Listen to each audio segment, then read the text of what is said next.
안녕하십니까. 태평양 법률협회에서 한국부를 담당하고 있는 랜디 주성철 목사입니다.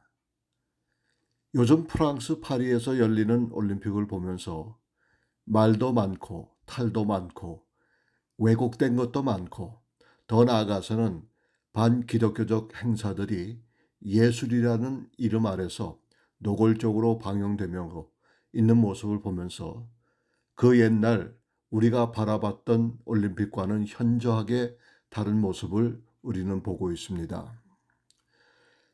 저는 이런 것을 보면서 이제 2028년 로스앤젤레스에서 개최되는 올림픽이 걱정이 되는 것입니다. 그런 가운데 우리는 물론이고 우리 자녀들의 너무나도 걱정이 앞서고 있습니다. 이런 시대에 우리는 과연 우리 자녀들을 어떻게 교육할 것인가? 참으로 암담함을 그칠 수가 없다는 얘기가 되겠습니다. 이런 가운데 캘리포니아주가 또 사고를 쳤습니다. 많은 분들이 미디어를 통해서 들으셨겠지만은 캘리포니아 주의회에서는 AB 1955를 통과시켰습니다. 이것은 어제 오늘뿐만 아니겠지만 캘리포니아에서는 계속해서 사악한 법을 내어 주민들의 이마살을 찌푸리게 할 뿐만 아니라 구역질 나는 일까지 만들어내고 있다는 것입니다. 그러면서 이 시간 A, B가 무엇인지를 먼저 설명해야 할 것 같습니다. A, B의 A는 assembly라고 하고 B는 bill, 즉 법안을 의미합니다. 그래서 AB란 말은 주 하원회의에서 입법화시킨 법안을 의미하는 것입니다. 그런데 이번 캘리포니아 주에서 AB 1955란 사악한 법을 통과시켰습니다. 그 내용을 살펴보게 된다 그러면 학교 교사나 행정관은 학생들이 학교 안에서 불리워지는 성정체성 이름을 부모에게 알리지 않도록 한다라는 법안을 입법화시킨 것입니다. 그러니까 학교 당국은 부모에게 거짓말을 하도록 허락한 것입니다.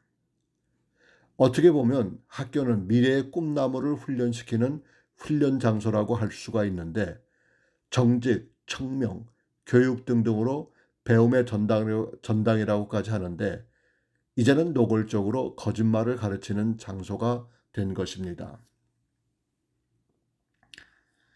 물론 캘리포니아 입법부의 제안으로 주 하원에서 통과됐지만 우리 협회와 아울러 흡사한 다른 보수 법률 협회에서는 AB 1955의 부당함을 고소하고 있습니다. 심지어 캘리포니아 교육부 헌법에는 학생들의 교육의 최종 책임은 학부모에게 있다고 했는데도 불구하고 이런 사악한 법을 제조하여 피해 가려는 의도가 역력히 보이고 있다는 것입니다. 너무나 황당한 일이 아닐 수가 없습니다. 본 협회는 이런 일을 돌아보면서 학부모의 권리가 박탈당하는 것을 보고만 있지는 않습니다. 어떻게 해서든 학부모의 권리를 되찾기 위해 수고하고 노력하고 있다는 말씀을 드리고 싶습니다. 여러분 상상이나 해보십시오. 학교에서 우리 아이가 어떤 식으로 성정체성과 관련해서 불림을 받고 있는지를 알지 못하고 있는데 이것에 대하여 우리는 어떻게 대비해야 하는 것입니까? 우리는 두 가지 방법을 대응할 수가 있겠는데 하나는 미국에서 주어지는 헌법의 한도 내에서 우리의 권리를 주창하는 것이고 또 한 가지는 각자 집에서 자녀 교육을 철저하게 해야 한다는 것입니다. 주정부가 주관하는 공립학교 교육 체제가 너무 사악하다 보니 믿지 않는 부모들은 자신들은 교회에 출석하지 않으면서도 자녀들은 교회에 보내는 일이 늘어나고 있다는 것입니다. 그것은 교회에서 진행하는 프로그램을 보면 자녀들이 올바로 자랄 수 있다고 생각하기 때문입니다. 교회에서 예배드리고 성경 공부하고 기도회 하고 수양회 가고 여름 성경학교, 겨울 성경학교 등등 다채로운 프로그램을 통해서 도덕과 윤리를 배우기 때문입니다. 하물며 믿는 사람들은 어떻습니까? 우리가 더 철저하게 자녀 영성 교육을 실시해야 하는데 우리는 그저 방관하고 있다는 것입니다. 아이들이 학기말 시험이나 대학 입시를 위해서 SAT 공부로 등등 더 거기에다 우선순위를 두고 있다는 것입니다. 그래서 시험 기간에는 아예 학부모님들이 자녀들에게 교회 가지 말고 공부하라고까지 합니다. 오래전의 일입니다. 동부에 사는 어느 사모님이 자녀 셋을 아주 훌륭하게 키우셨는데 제가 강의를 하다가 공립학교에서 성교육이 잘못됐다는 말씀을 드렸더니 자신의 방법을 알려주셨습니다. 자신은 이미 오래전부터 공립학교 성교육이 잘못됐다는 것을 알고 집안에서부터 성교육을 실시했고 가정예배, 성경 공부 등등으로 영적 교육을 철저하게 시켰다는 것입니다. 그러다 보니 아이들이 학교에 가서 잘못된 성교육을 받았을 때 그 교육에 휘말리지 않고 아름답게 자랄 수 있었다는 것을 말씀해 주셨습니다. 또 다른 한 가지는 우리가 사는 오렌지 카운티 어느 한 교회의 예를 들어보게 된다면 그 교회는 주중에 교회 전체를 홈스쿨하는 그룹을 형성해서 자율적으로 공부할 수 있도록 프로그램을 진행하고 있습니다.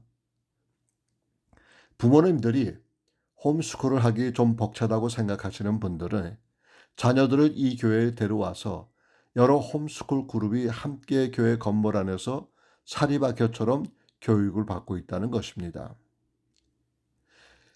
이런 아이들의 그 성적이나 이런 아이들을 보게 되면은 모든 아이가 공통적으로 한 프로그램을 가지고 일방적으로 할 수 있는 것이 아니기 때문에 학생들의 취향에 맞게끔 또 그 배우는 속도에 맞게끔 교육하는 것도 현명한 교육의 방법이라고 생각이 되는 것입니다. 이제 우리는 더 이상 공립학교 제도에 우리 자녀들을 맡길 수 없다는 말씀을 이 시간 드리고 싶습니다. 공립학교 교사나 행정관은 교육에 있어서 학부모가 개입되는 것을 막고 있습니다. 그리고 교육은 자신들이 할 것이니까 학부모들은 관여 말라는 말도 안 되는 소리를 짓거리고 있다는 것입니다. 하나님께서 맡겨주신 자녀를 온전하게 키우기 위해서는 우리가 좀 더 기도하고 좀 더 노력하고 좀 더 교회 출석과 신앙생활을 의도적으로 할 시기가 온 것입니다. 함께 기도하시면서 주님의 힘으로 이런 난관을 잘 헤쳐나갈 수 있기를 간절히 바랍니다. 감사합니다.